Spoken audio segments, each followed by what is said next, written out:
Low emission and no emission automobiles have made a big difference, and to be able to drive that technology is critical. I am the CEO of Earthrise. We are a nonprofit that uses satellite data to impact climate change. I enjoy Poptech quite a bit. There's this kind of joint mindset here of people who want to take action, who are serious about it, but also very realistic about what can be done. We're a company that makes micro vehicles with autonomous maintenance capability. Every industry has opportunities to lead and innovate, and the vehicle space is a really powerful one because it is part of such a big cut of emissions, and it's going to be part of the solution in such a significant way. In my work as a designer, I'm most interested in creating visions of livable futures.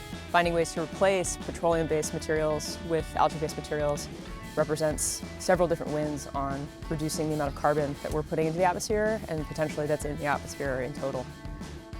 Electric transportation is something that today we can do. It's a step on the way to building different types of vehicle forms, different types of vehicle technologies that then utilize the same propulsion method, electric motors or an electric powertrain.